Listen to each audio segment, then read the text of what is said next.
Many people know us because of our groove pants. Our groove pants are kind of how we got started and why a lot of people walk in the door. These pants are made of our signature fabric, Luon, like many of our pants are. Our Luon is a four-way stretch. So the fabric is four-way stretch, so whatever way you move, it's going to move with you, as well as the seams.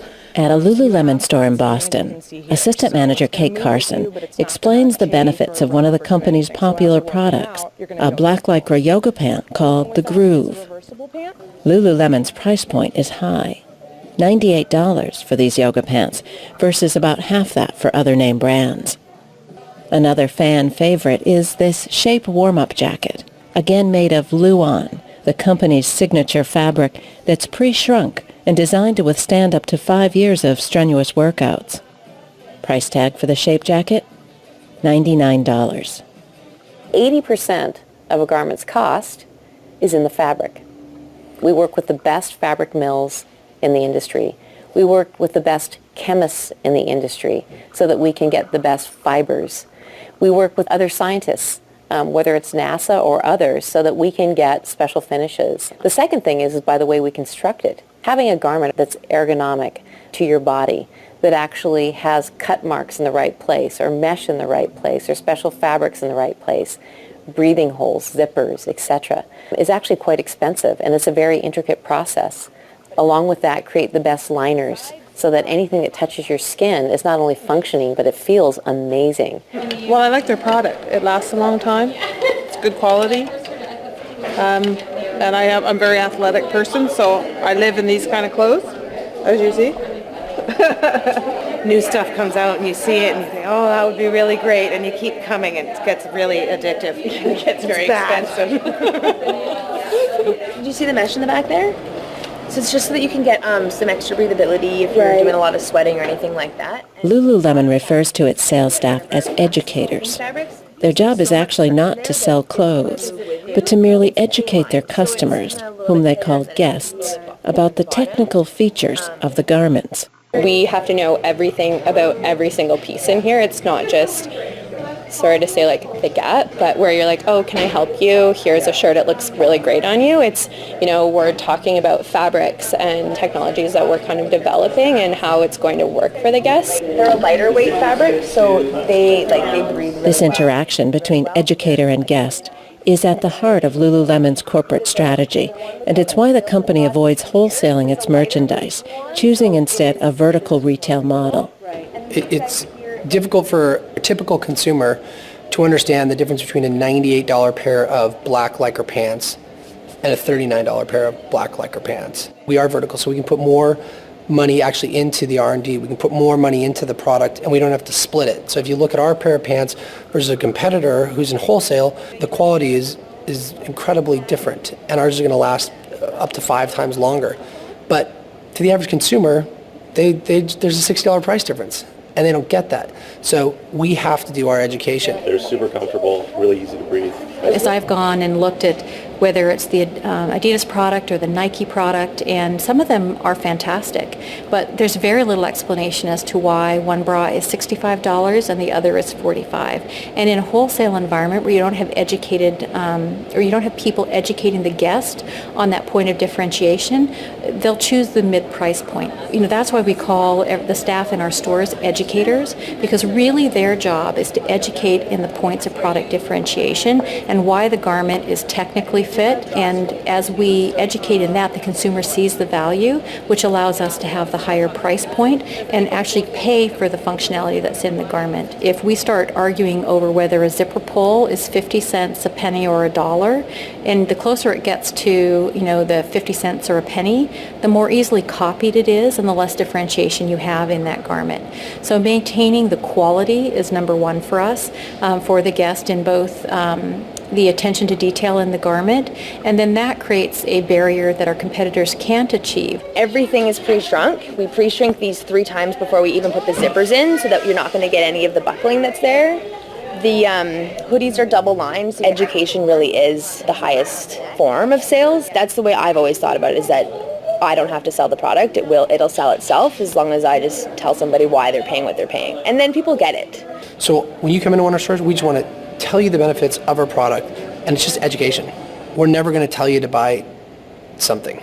I think one of the things I struggled the most with when I came, because my whole view of customer service and the connect, discover, respond model that's really taught in retail, I had to abandon and throw out. And they were like, so the whole training on the floor was, all right, so, you approach the customer, you educate on one piece, and then you leave. I'm like, you leave? And I'm like, how do you leave the guest? And so I had to relearn a lot of things. And it's like the garment will sell itself if the features are right, is really the deep, deep belief. Okay, thank you very much. Thank you.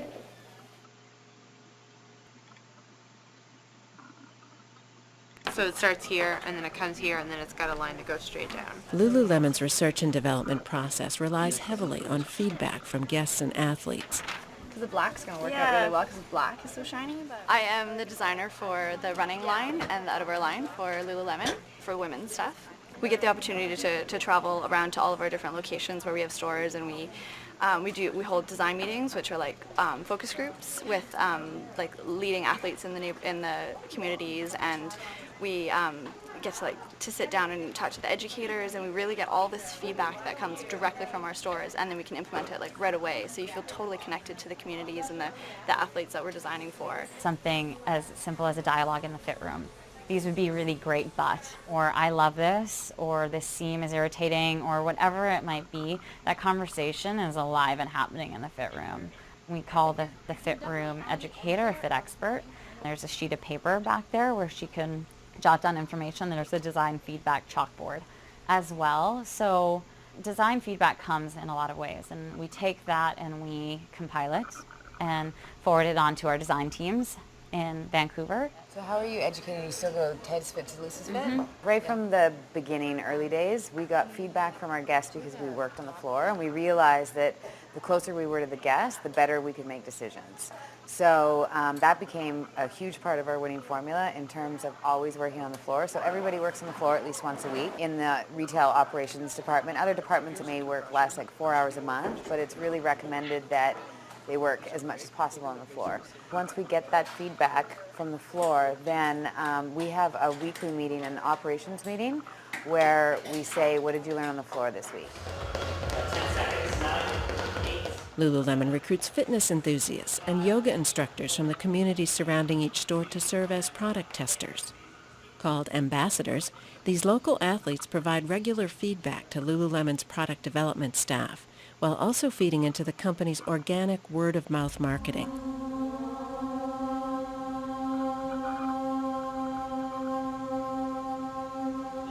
Yoga instructor Amy Layden serves as an ambassador for the Prudential Center store in Boston. To me, being an ambassador means I'm part of the Lululemon community. I get support from them, and they get support from me. I wear the clothes, I believe in the product, and so I talk it up, not in an aggressive sort of way, but if people ask me what kind of clothes I wear, I tell them. We actually use them as fit models to test product so that they give us feedback, not only how what we've designed is performed, but what have we not designed to solve a problem or a challenge that they have when they're going out and doing whatever their sport is. We don't want the, oh, I love your pants, they fit great. We want people to tell us that your pants rub me wrong here. They've chafed me, the zipper's broken, because that's when we improve. We give them all types of feedback, and what I really liked about Lululemon is that they're very open to it. It doesn't feel like I'm giving feedback and I'm having somebody just say, oh yeah, that's good feedback, but this is how we're going to do it.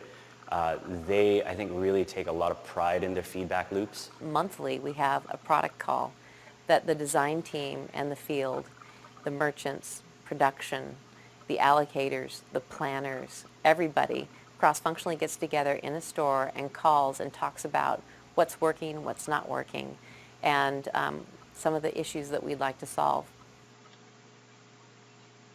I think they've really kind of nailed it now as far as getting what it is that the guys will buy, and a perfect barometer for that would be my trainers and some of my male clients, and that now all you see them wearing is Lululemon stuff, just because I think all the feedback over the years for the men's line has been taken in, and now you're seeing not only with just with Endorphin Junkies, but all across the city. It's pretty cool. You're seeing a lot of guys now start wearing Lululemon.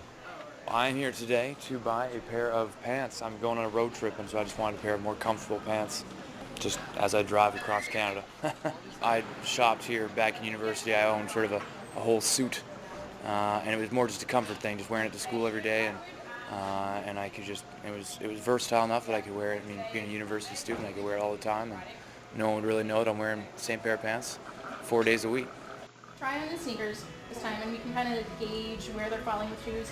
And did you say you're going to wear them more often working out or kind of hanging out? Probably hanging out. While Lululemon emphasizes fit and function, design elements have given the apparel a fashion appeal that has supported its crossover from athletic wear to streetwear. You can go anywhere in Vancouver and you can see people in Lululemon wear, not necessarily working out, just hanging out in their Lulu stuff because it's so comfy. The clothes are stylish, they're functional. They're great for somebody who's exercising all the time because they look good, and so you don't feel like you're in your exercise clothes when you leave the yoga class or the gym. Our leading guests are our ambassadors. So those guys are in our clothes for 8 hours a day. They're testing it. They're taking it through the ringers. They're giving us the feedback. We make what they want from a technical perspective. And then if it's something that they want to wear beyond class, that's where the fashion comes in, and that's usually going to be in colors, and it's usually going to be in notion, so whether that's zip ties or just trims and the things that come along with that. But fashion is fleeting, fashion is a trend, and we don't ever want to be in that business because it's something that you're here one day and you're gone the next, and you have to shutter the business. One of the things that's happening right now in the world of apparel is that function is fashion. So what's functional is very cool. But I think one of the X factors that we actually use is that it's feminine also. So what we design for women functions and is feminine. What we design functions and is feminine. What we design for men is functional and handsome, so that we get this wonderful juxtaposition of things that come together and make our apparel extremely desirable. Our guest comes back again and again. I think there's two levels of competition. The first competitor is really the traditional sports competitors, and they pretty much have a wholesale model. And in that wholesale model, their customer is really defined by who they sell to. So, for instance, Sports Authority has a view of their guest with the price point, etc., and they buy elements from the Nike line for that guest. So as that store is pressured or compressed with maybe I want to have a more value line, that sets what Nike designs to, but that might not be who their view of their guest is. Or if I want to be highly technical, but that's not what my end customer is buying for, you end up with your brand on a lot of different quality. And even to sell into the small wholesalers, managing your price points is they need a good margin in the little specialty sporting goods stores or yoga studios or whatever. But because of volume, Sam's buys it at a different price. So there's a lot of complexity in that model, from who the guest is, pricing strategies, and what your line plans are against market demand. As a vertical retailer, we actually control a lot more of that. Yes, there's more capital involved, and there's more training on the people, and that's really the difference.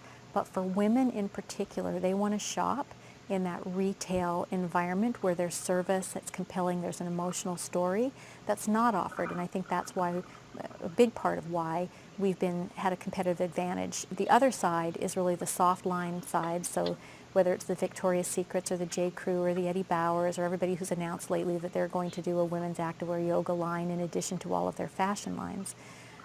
You know, they do have size and scale, and they do have a targeted customer base, but they don't have technical expertise in the fabrics, in the technology, in the function and fit of athletic wear apparel, and nor the credibility in it. Like Old Navy had a knockoff pant, and you know, if you wore that, it's a very inexpensive fabric, and it doesn't have flat seam technology, so you'd be hot, sweaty, and chafed. But you could wear it to the park, or you could wear it maybe on an airplane, but you wouldn't wear it to the gym with any credibility for any length of time.